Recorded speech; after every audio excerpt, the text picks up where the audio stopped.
shit.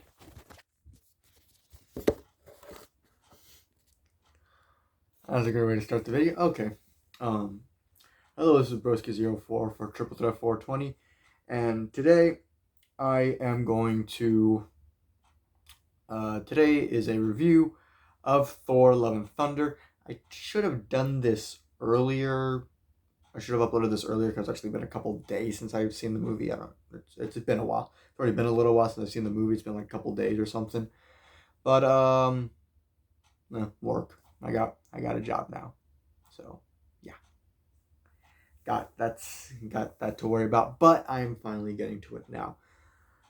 So, of course, as I do all these quick non-spoiler section and then go into spoilers, and so here we go.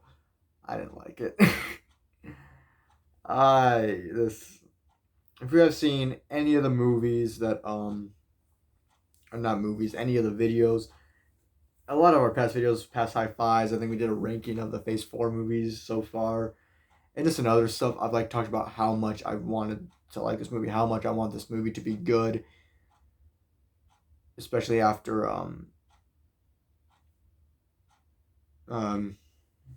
me and Twin were saying how we did not like Doctor Strange, which was the last movie to come out, and we were really hoping this one would be sort of a bounce back. It was not. This movie sucked. Okay, this movie sucked. It was fucking terrible. Okay, it sucked. I hated this. I hate this movie. This movie sucked. Just like some quick gripes without getting into spoilers. One thing that just sort of the movie was just ugly in my opinion. Like the way everything was designed, the colors, everything, it just looked ugly. Like everything was just too bright. It just looked ugly. Okay. I don't really know how to like fully explain my dislikes of this movie without going into spoilers, so I guess I'll do that now. So you've been warned. Here's the official spoiler alert. So to sort of not make this entirely negative, I'll start with things I did like about the movie. One thing I kind of like how they handled Jane Foster as Thor. Initially, I thought they were just gonna, just bring her in. She's the new Thor, complete, and then just replace Chris Hemsworth. She's gonna be the new Thor from now on, and so on. But to my surprise, they stay true to Jane's story as it is in the comics. So if you don't know, in the comics, she becomes Thor after Thor, his real name, Odinson. After Odinson becomes unworthy of Mjolnir, she becomes the new Thor, but at the same time, she is dealing with cancer. So she, after becoming Thor, she has all this power and everything, but because of it, but when she is Thor, it prevents her body to help fight the cancer. So sort of a dilemma there, almighty powerful Thor, but as you're that way, it's slowly killing you. And they made that they brought that to the movie, which I very much like. I thought they were just gonna have her come in and like replace Chris Hemsworth and all that. And not that I would have minded that, but I'm a comic book nerd and I like stuff like this to be true to the source material, and so they kept Jane's story true. Now, I said the part I kind of like, the part I did not like is that she really, like, the second she gets Mjolnir and becomes Thor, she just, like, kind of knows what to do with it. She's already immediately kicking ass, which, I mean, I'm pretty sure if you were all of a sudden given godlike powers, you wouldn't know what the fuck to do with it. You'd be clumsy with it. With anything new that you may be brought to, you're gonna be clumsy with it at first. You're not gonna automatically know what to do.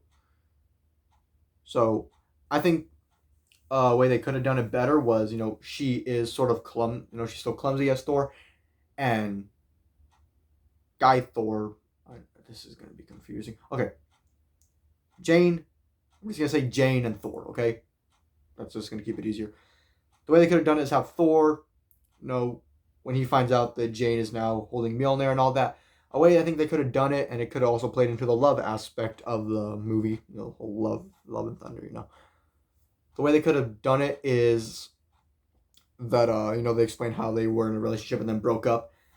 Through I think they could have had Thor teach Jane, like sort of like mentor her, whatever, into learning how to control the power of Mjolnir, how to really use it and everything.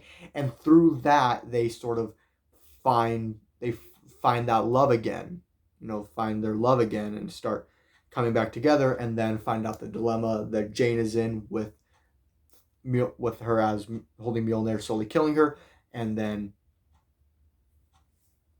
that becoming a big problem for them, like, love fighting with you and everything, but I don't want to see you die.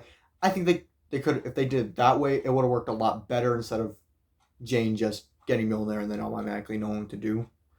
That was handled kind of dumb. So, yeah. Now, the part of the movie that I really do like, and I think this part of the movie is, it's too good for the movie itself, is Christian Bale as Gore. Holy shit. Christian Bale, if you do not know, just a great actor. He's Batman. He was Batman in the Dark Knight series. What are other movies? He's been in a lot of good movies. And he always does great. American Psycho is another one. Ford versus Ferrari, just great actor. And that is apparent in this movie as well. He plays Gore, and the movie opens with him and his daughter. They're like dying. They're walking through a desert. He's holding her, trying to like keep hope. He sees like praying to his God or whatever, like, help us, bring us some rain, get us some water. And through all that struggle, his daughter sadly dies. It was a very sad beginning. The beginning of this whole beginning area really did intrigue me. And so we see that his daughter has died, and then we see like he has like a vision, and he's like this oasis in the middle of the desert. And he goes, and in this, tropical place with all these trees, he finds a bunch of fruit, water, and then he sees that the God that he worships is actually there. And, through the beliefs or whatever of the religion, I guess, he's like, am I here for the greater awakening or something like that? I guess, like, are you here to bring me to heaven? Is this heaven, I guess? And that sort of thing. And the God's pretty much just like a dick to him, like, I don't, like, buddy, you ain't shit. I don't give a fuck about you. Your daughter's dead, and guess what? You're gonna die next. I don't give a shit. But also there, Gore sees a sword. The sword sort of calls to him, much like Mjolnir with Jane. The sword calls to him. He gets the sword, and it is like an all-powerful sword that is like really the only way to kill gods.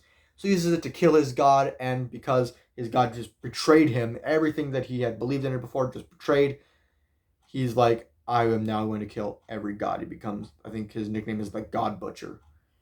So, again, and like the way Christian Bale does the character, he's very soft-spoken, calm, very eerie, creepy.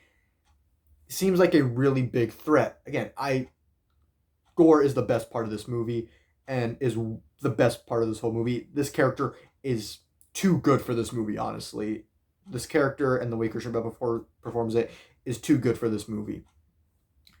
So that's really everything I liked about the movie. Now to get to everything that I didn't like. Now, it has been shown in the previous movies that Thor is a bit, not dumb, but he's simple-minded.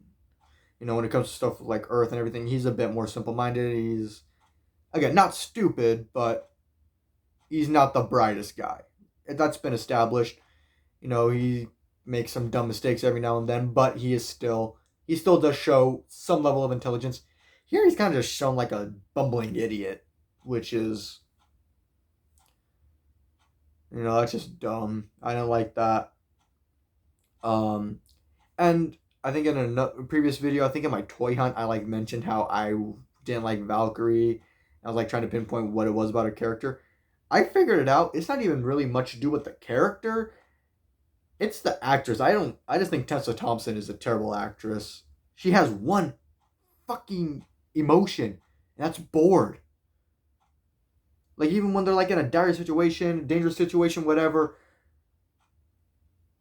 it's just played off as she just plays it like bored. Like there's no emotion to her. I figured out why I don't like Valkyrie. There you go. I figured it out.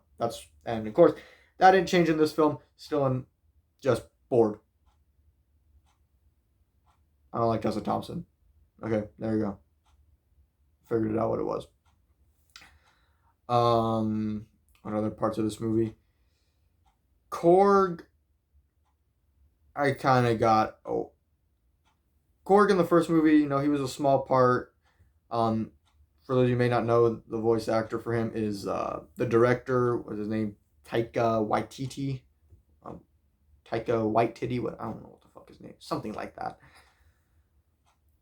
He was the director for Thor Ragnarok, and he was the director for this one too. So I thought, oh, Thor Ragnarok was really good. This one's gonna be really good too. And it just wasn't. Again, he comes back as Korg, and it really, honestly, the small parts he had in like Endgame and the small parts he had in and Ragnarok and Endgame, he was just kind of like a little side character, funny. Didn't overstay his welcome. Nice little side character, perfect. Here, he is really brought in as a main character, and I honestly kind of start to find him annoying a bit. And then they like change a bunch of stuff about characters. Going back to Valkyrie, in Ragnarok, we see like her main thing for the way she is that her and the rest of the Valkyries were thrown into battle against Hela, and Hela just annihilated all of them. So she's saddened by the fall of her sisterhood with the Valkyries, the fall of all of them. But now in this one, it's changed to she's sad that she didn't save the one specific other Valkyrie that she was in love with. I don't mind that if that's what you establish at the beginning of her story. Because initially it was that she was upset at the fall of all of the Valkyries. Now it's just the specific one that she wanted to fuck. So, again, if they made that specific from the beginning, fine. But now you're changing characters, which is just dumb. I don't like that. The story is just a mess. Like, so they figure out, okay, to kill Gore, we have to go. Let's get a whole army of gods to go fight him. And then we get fat Russell Crowe as Zeus, and he's like, nah, we're not gonna do it. He can kill us. Nah, we're not gonna do it. So then they steal his Thunderbolt, and then it just becomes them going to the Shadow Realm where Gore. So essentially, Gore needs. And here's the one fault I do have with Gore. Gore needs Stormbreaker to open a portal, and I forgot what it was called, like the All Powerful or something. He needs to open a portal there, and whenever that portal is open, he can grant any wish that he wants. He can ask for anything, and he'll get it. He wants to use it to kill all the gods. So in the final battle, Jane comes in, makes the big sacrifice, whatever. She's slowly dying in Thor's arms. And Thor's like, go ahead, ask for all the gods to die. I don't care. I'm with the one I love. You need that too. You need to be with the one that you love. And so anyways, he finally realized, oh yeah, I can just ask for my daughter back. You couldn't have thought of that from the beginning? That was kind of dumb. He doesn't ask for his daughter back. He dies because the sword was like slowly killing him, and when Thor broke the sword, so he slowly started dying. He saw his daughter for the last time, and then he asked for Thor to take care of her. So now Thor is taking care of Gore's kid, and she's worthy of holding Stormbreaker, and now Thor just has Mjolnir again. Jane's dead, and then it shows in the after credits scene that Jane shows in the after credit scene that she goes to Valhalla.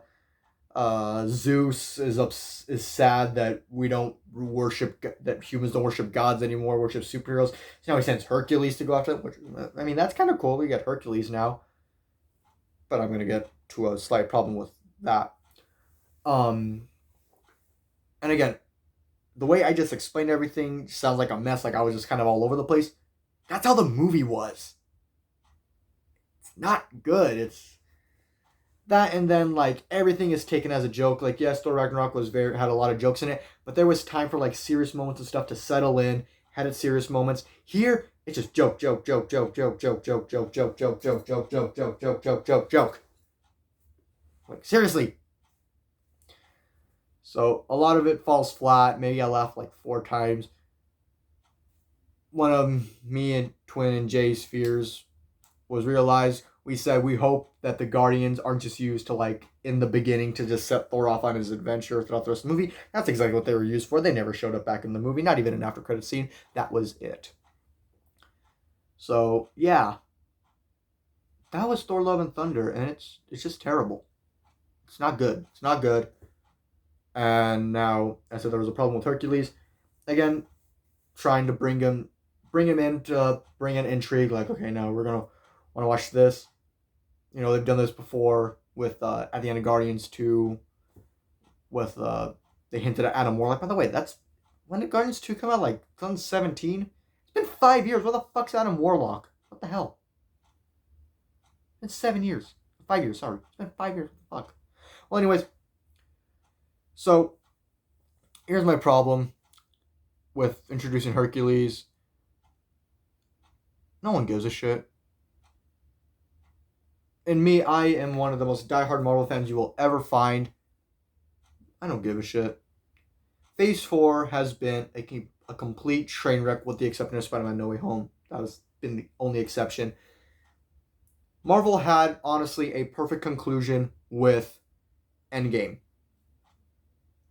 That was a perfect ending. And now they're just pushing out content. Now they're just pushing out shows and films just to keep it going. And none of it's been good except for Spider-Man. That's the only exception. WandaVision started off good, ended shitty. Falcon Winter Soldier, bunch of political bullshit that I hate. It was dumb. Loki, I don't even know what the fuck that was. Moon Knight, I didn't even finish it because I don't even know what the fuck's going on with that show. Miss Marvel, I'm not watching it because I don't give a shit. The trailer looked like ass. And they explain what Kamala Khan's motivation is in the show. She wants to be popular. That's not a motivation for a hero, okay? That's motivation for a selfish prick.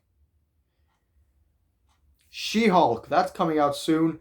I don't care for that either. I mean, the way they explain a bunch of it makes no sense. Like, it shows that she wanted, it says in the beginning of the trailer, she went to Bruce because she wanted to try and be like him, Hulk. So she becomes She-Hulk. And then later in the trailer, the same fucking trailer, she talks about how she just wants to be a normal person. Then why the fuck did you want to be She-Hulk in the first place?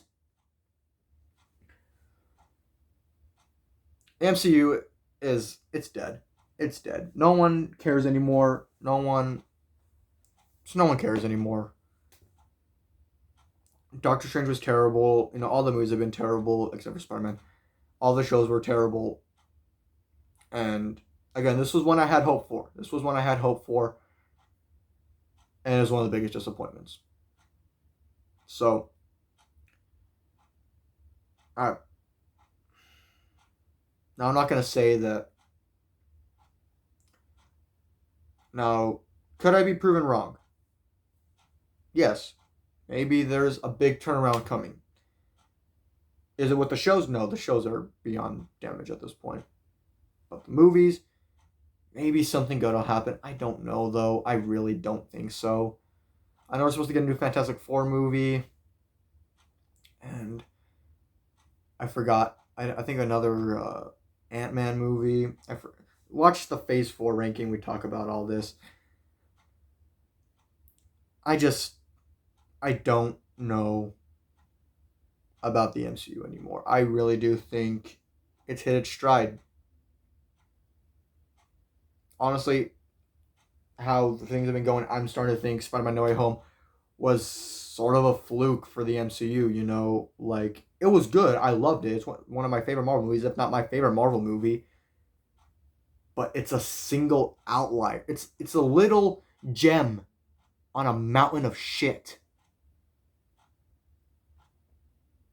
When at one point, everything Marvel was doing, okay, not everything, but the majority of what Marvel was doing was great.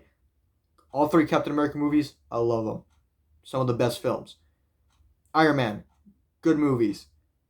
Thor, one was okay, two sucked. Ragnarok was good, and now the fourth one sucks. The Avengers movies were good. Guardians of the Galaxy was good. You know, all this stuff that was once great. And I love Twin J. We remember anytime a new Marvel movie was coming out, the three of us would go to the theaters all like happy, all excited, like, oh, what's gonna happen? We freaking got upset, and we were sad when we saw Spider-Man die in Infinity War. We were excited when we saw everyone come back in Endgame. We loved this stuff. And now I don't care for it anymore. I don't. It's not good. Well, this was my review slash rant. This is my review of Thor Love and Thunder slash rant on the MCU now. This was a long video, I'm sorry. If you don't want to watch the whole thing, I don't blame you, but please do. Don't subscribe. Don't like the video. And see you in the next one, I guess.